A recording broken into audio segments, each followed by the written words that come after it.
마태복음 10장 8절 말씀입니다. 병든 자를 고치며 죽은 자를 살리며 문둥이를 깨끗하게 하며 귀신을 쫓아내되 너희가 거저 받았으니 거저 주어라. 아멘. 하나님의 사도로 보냄을 받는 이 일은 이 당시에 12 제자에게만 국한된 것이 아니고 어느 시대 어느 곳에서나 하나님의 자녀로 부름을 받는 자들은 그의 생애와 그의 존재가 하나님의 증인으로 보냄을 받는 책임 있는 삶인 것입니다. 이 사도로 보냄을 받는 자의 이 책임 있는 삶을 지켜내는 원리가 2개 있습니다. 그 하나는 오늘 본문에 보는 거저 받았으니 거저 주어라 하는 원리요. 또 하나는 16절에 나오는 뱀같이 지혜롭고 비둘기같이 순결하라 하는 것입니다. 오늘은 그 첫 번째 원리로 이 거저 받았으니 거저 주어라 하는 것으로 하나님의 자녀된 보냄을 받은 자로서의 그 직분을 수행하는 책임 있는 원리를 살펴보려고 합니다. 세상적인 대가나 보상을 기대하지 말라 하는 것입니다. 하나님의 사람으로 이 세상에 존재하는 것은 굉장히 중요한 몫이라 이렇게 지난주에 말씀을 드렸습니다. 소돔 고모라 성이 의인 10명이 있는가 없는가에 그 운명이 달리고 어느 사회나 어느 시대나 하나님이 은혜를 베푸시고 하나님의 영광을 드러내실 그의 종이 있느냐 없느냐에 따라 그 운명이 나뉘는 것은 우리 믿는 사람들 눈에는 자명한 일입니다. 근데 이 일을 맡은 하나님의 자녀들이 종종 이 일에 대한 세상적인 대가를 기대하는 바람에 스스로 자신의 역할과 책임을 오해하거나 또는 실패하는 경우를 너무나 자주 보기 때문에 오늘 우리가 이 문제에 대하여 분명할 필요가 있습니다. 마태복음 20장으로 가십시다. 마태복음 20장 20절 이하의 말씀입니다. 그때 세베대의 아들의 어미가 그 아들들을 데리고 예수께 와서 절하며 무엇을 구하니 예수께서 가라사대 무엇을 원하느냐 가로되 이 나의 2 아들을 주의 나라에서 하나는 주의 우편에 하나는 주의 좌편에 앉게 명하소서. 예수께서 대답하여 가라사대 너희 구하는 것을 너희가 알지 못하는도다. 나의 마시려는 잔을 너희가 마실 수 있느냐? 저희가 말하되 할 수 있나이다. 가라사대 너희가 과연 내 잔을 마시려니와 내 좌우편에 앉는 것은 나의 줄 것이 아니라 내 아버지께서 누구를 위하여 예비하셨든지 그들이 얻을 것이니라.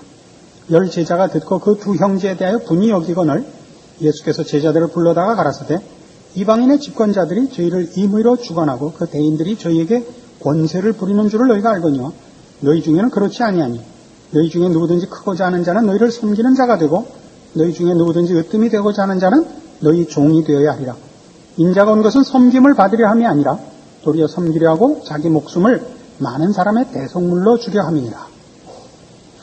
이 세베대의 아들들은 예수님의 12 제자 중에 야고보와 요한입니다. 그 어머니가 예수님께 찾아와서 자기 2 아들을 주의 나라에서 주의 우편과 좌편에 앉게 해줄 것을 요구합니다. 말하자면 보상을 요구하는 것입니다.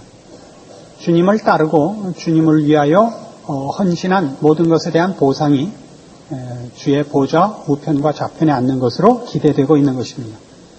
그러자 예수님께서 이 문제에 대하여 정정하십니다.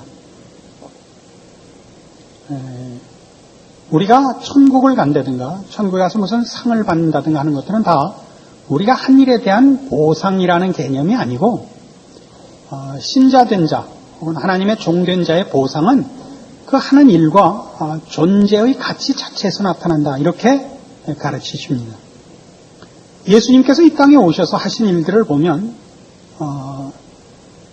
예수님이 오신 모습이나 하신 일의 성격들, 모습들이 다 하나님이 우리를 만나시는 방법이기도 하면서 일종의 태도이기도 하고 그렇습니다. 섬기고 헌신하고 희생이 되는 이 모든 일들은 하나님 나라의 한 속성입니다. 하나님의 성품이기도 합니다. 사랑이라는 것은 그렇습니다. 사랑은 자랑하며 찾아가지 않는다 그랬습니다. 사랑은 고자세로 군림하지 않습니다. 사랑은 조심하며 두려워하며 겁을 냅니다. 왜 그렇죠? 상대방을 대접하기 때문에 그렇습니다. 이것이 하나님의 자녀된 자의 자녀된 가치며 하나님의 자녀로서 혹은 종으로서 하는 일들의 원리입니다. 이렇게만 일합니다. 우리는 어디서 틀리느냐 하면 우리가 하나님의 종이고 혹은 하나님의 자녀고 그래서 귀한 복음을 전하러 간다는 그런 자긍심 때문에 우리는 자꾸 군림하려고 합니다. 예수 믿는 사람들의 신앙 문제에 있어서 가장 큰 문제는 뭐냐 하면 예수를 믿은 보상이 뭐냐 하는 문제에서 빚어지는 것이라고 할 수 있습니다. 내가 예수를 믿었으니 세상적인 보상이 최소한 있어야 된다고 생각을 합니다. 형통해야 되고 남보다 위에 있어야 된다고 생각을 하죠. 자녀들 대학 보낼 때 그러죠. 그래도 하나님, 내가 예수를 믿었는데 우리 애가 대학이라도 못 가면 그게 무슨 창피입니까? 이렇게 생각하죠. 누구 말에 하면 창피는 뭐 올챙이 가죽이라 그러는데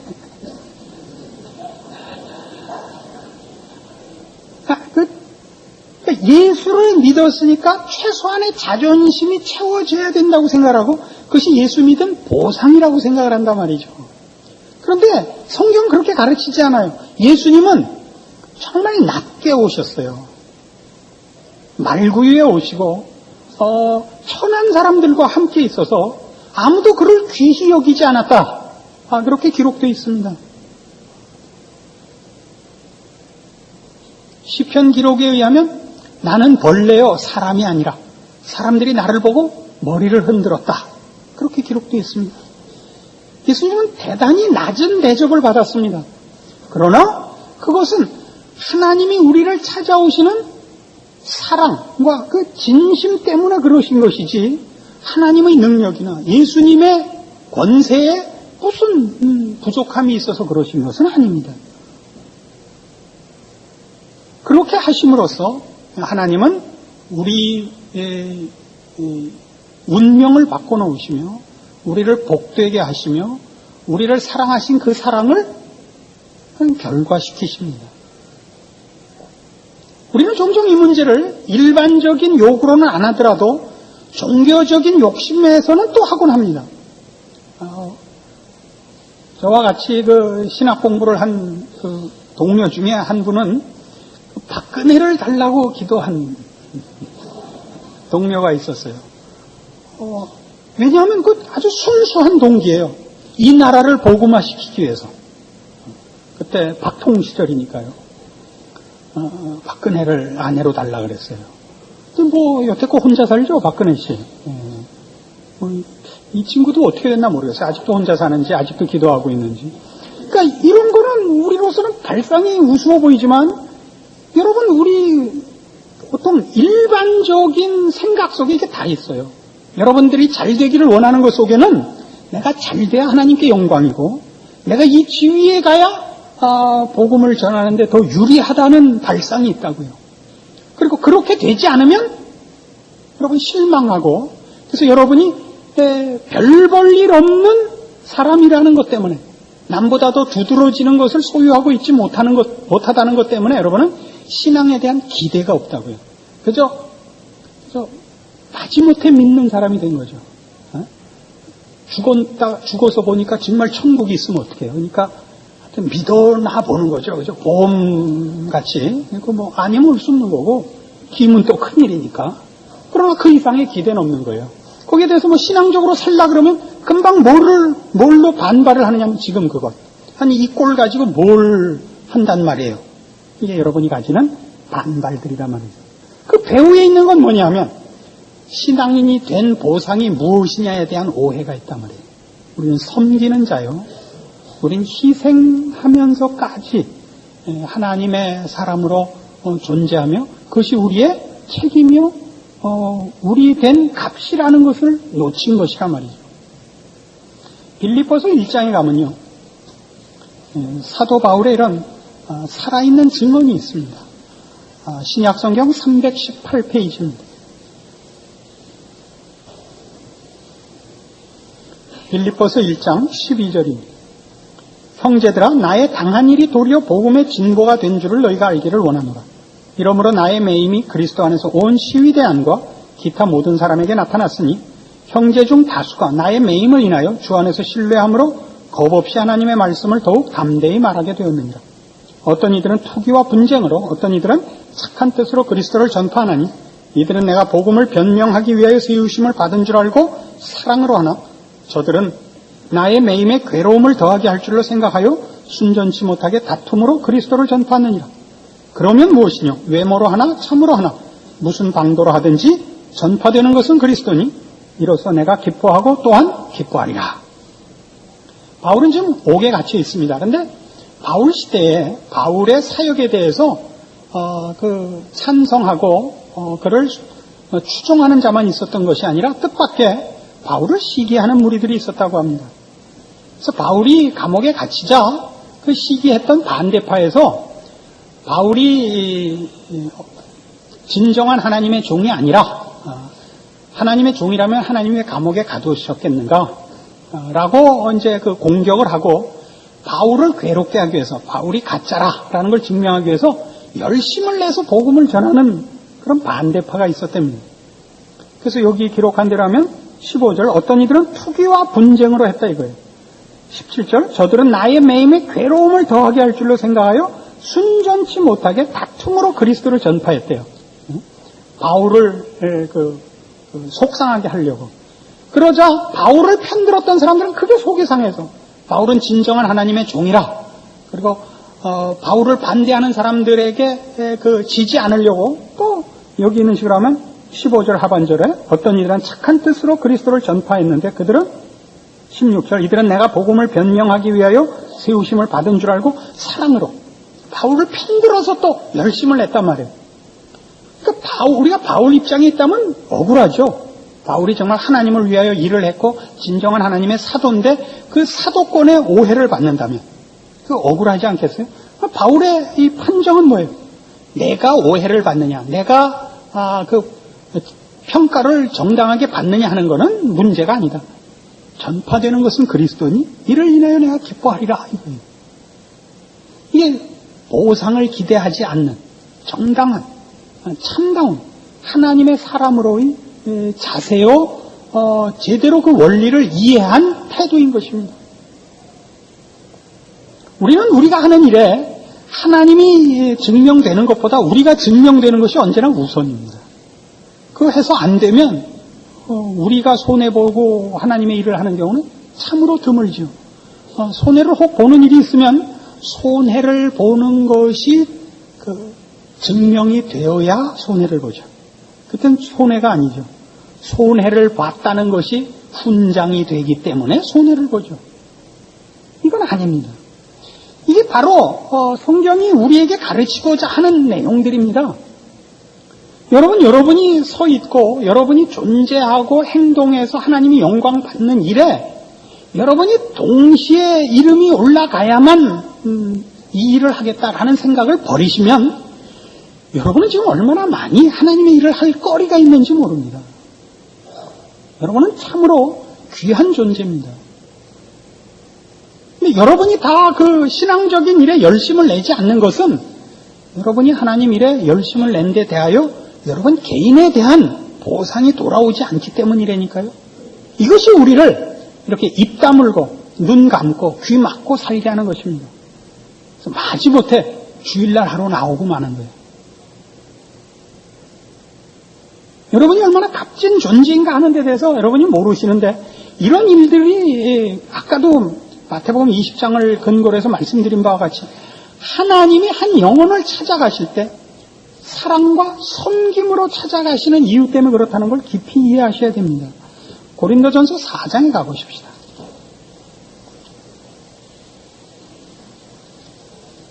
신약성경 267페이지 고린도전서 4장 6절입니다. 형제들아, 내가 너희를 위하여 이 일에 나와 아볼로를 가지고 본을 보였으니 이는 너희로 하여금 기록한 말씀 밖에 넘어가지 말라 하는 것을 우리에게서 배워 서로 대적하여 교만한 마음을 먹지 말게 하려 합니다. 누가 너를 구별하였느냐? 네게 있는 것 중에 받지 아니한 것이 무엇이냐? 네가 받았은즉 어찌하여 받지 아니한 것 같이 자랑하느냐? 너희가 이미 배부르며 이미 부요하며 우리 역시 왕노릇하였도다. 우리가 너희와 함께 왕노릇하기 위하여 참으로 너희의 왕노릇하기를 원하노라.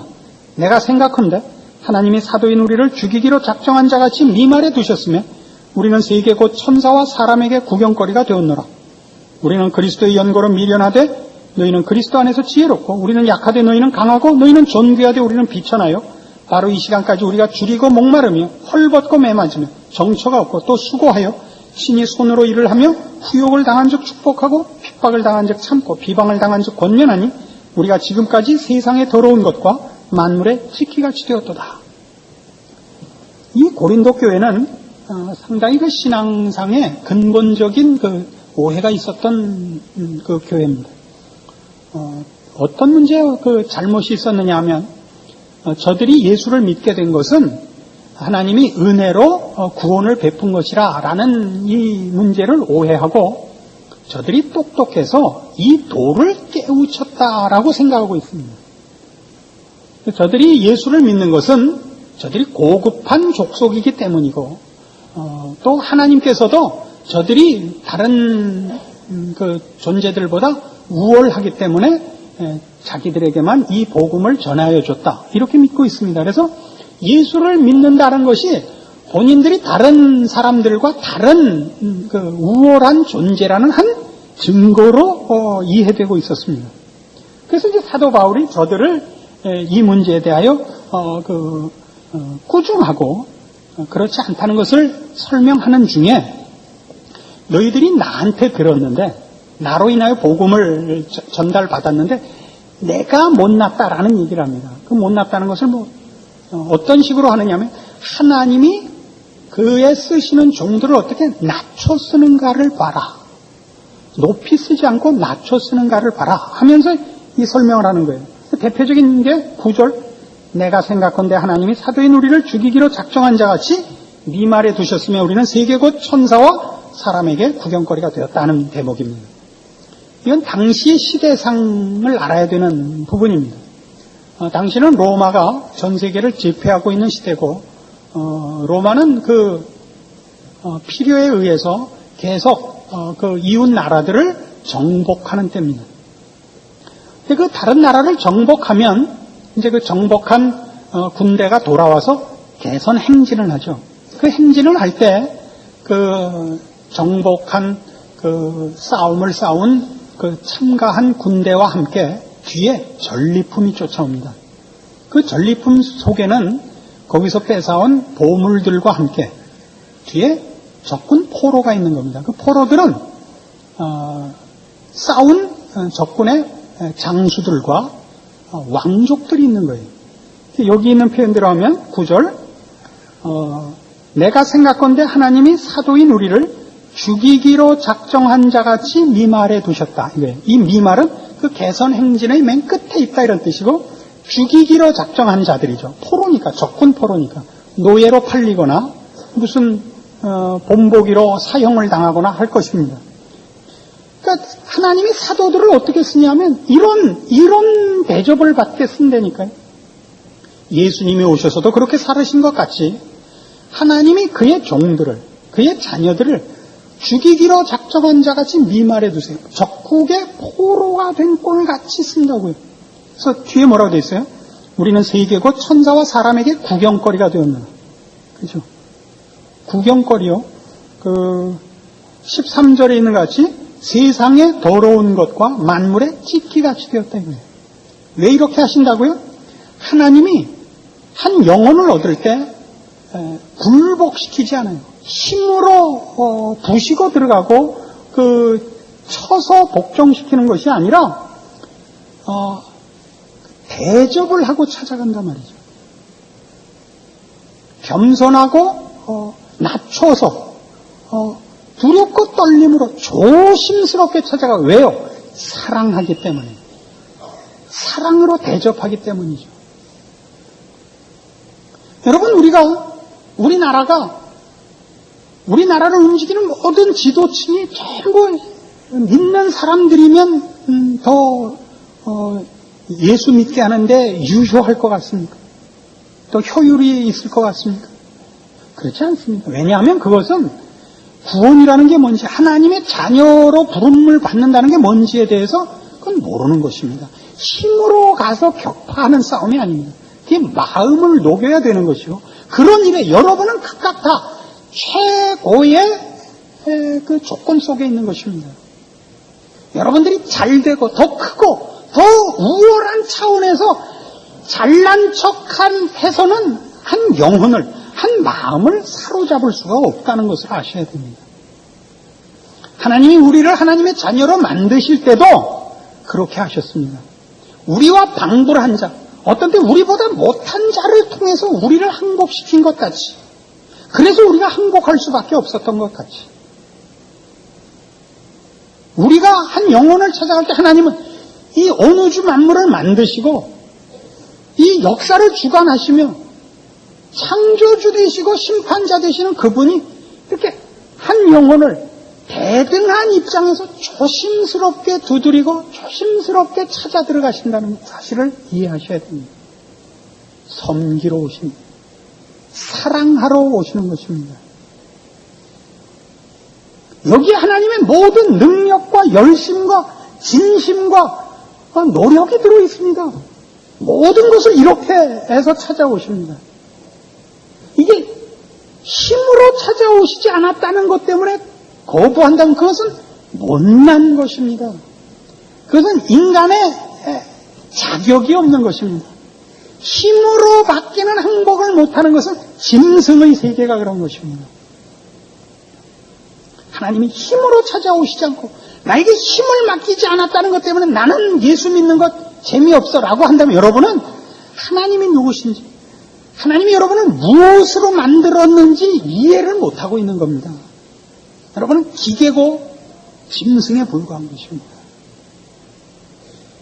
인간이라는 것은 힘으로 항복하지 않습니다. 인간이라는 건 훨씬 고급한 존재입니다.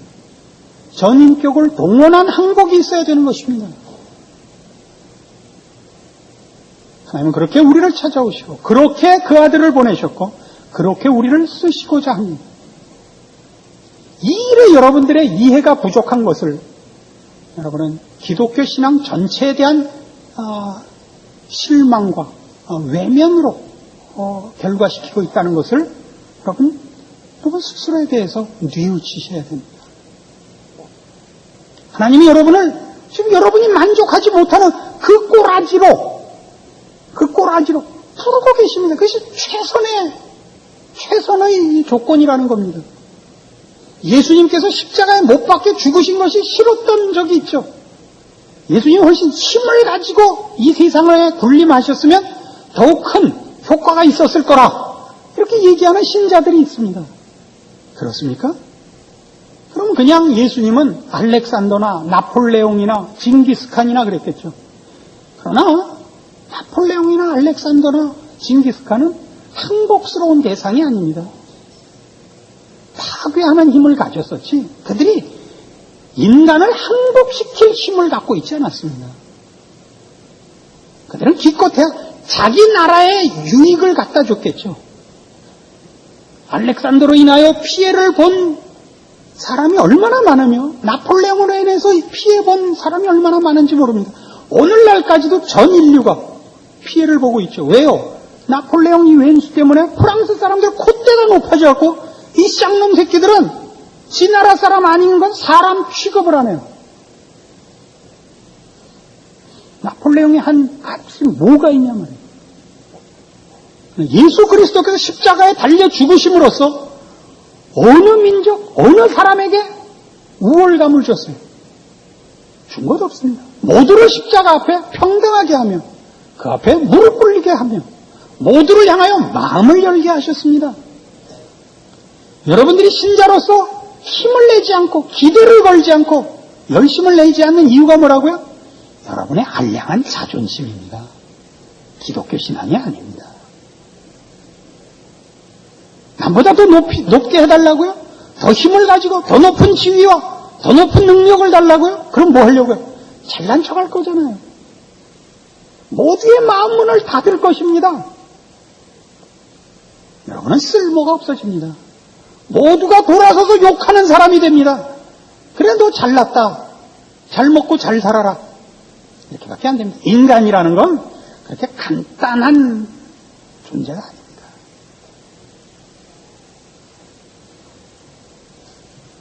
빌립보서 1장으로 다시 돌아가 보실까요?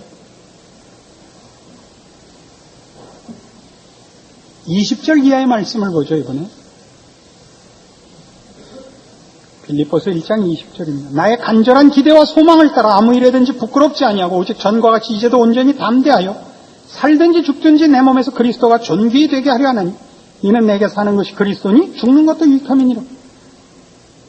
그러나 만일 육신으로 사는 이것이 내일의 열매일진데 무엇을 가릴는지 나는 알지 못하노라. 내가 그 두 사이에 끼었으니 떠나서 그리스도와 함께 있을 욕망을 가진 이것이 더욱 좋으나 그러나 내가 육신에 거하는 것이 너희를 위하여 더 유익하리라. 내가 살 것과 너희 믿음의 진보와 기쁨을 위하여 너희 무리와 함께 거할 이것을 확실히 아노니 내가 다시 너희와 같이 있으므로 그리스도 예수 안에서 너희 자랑이 나를 인하여 풍성하게 하려 함이라. 바울은 이 당시에 옥에 갇혀서 사실은 그 미래가 불투명합니다. 그는 여기서 그냥 죽을지도 모릅니다. 고대 사회에서는 무슨 인권이라든가 공정한 재판이라는 것은 기대할 수 없었던 때고 이렇게 잡혀 들어가면 뭐 그냥 이렇게 끝이 날 수도 있습니다. 그러니까 바울은 지금 그럽니다. 죽는 거 겁 안 난다 이겁니다. 왜요? 죽으면 하늘나라에 가서 주님과 함께 거할 것인데 뭐이 겁이 나냐 이거죠. 아니 오히려 그것은 소원이다 이거예요. 나는 죽어서 빨리 주님 앞에 갔으면 좋겠다. 그러나 내가 살아야 될 필요를 느끼기 때문에 난 살아야겠다 이거예요. 왜 살아야겠다죠? 자신을 위해서가 아니라 내가 살아야 너희에게 유익하기 때문이다 이거예요. 너희에게 유익하기 때문이다. 그래서 난 살아야겠다. 내가 살아있는 것이 또 고통스럽지만 너희에게 유익하기 때문에 난 살아있어야겠다. 26절에 가서 뭐라 그래요? 내가 다시 너희와 같이 있으므로 그리스도 예수 안에서 너희 자랑이 나를 인하여 풍성하게 하려 함이라. 이게 살아야 될 이유인 것입니다. 자, 여태껏 얘기한 것을 이번에 결론을 내려보십시다. 여러분들 더 높아야겠고 더 가져야겠고 더 써야 될 모든 것들은 왜입니까? 무엇을 위해서입니까? 우리 쉽게 주를 위해서라 이렇게 얘기할 수 있습니다. 그러나 여태껏 살펴본 대로 주님께서는 한 영혼을 찾아가시는데 군림하는 자세로 찾아가는 것을 원치 않으십니다. 섬기며 희생하는 자세로 찾아갈 것을 원합니다. 왜요? 사랑으로 그의 마음을 녹여야 하기 때문에 그렇습니다.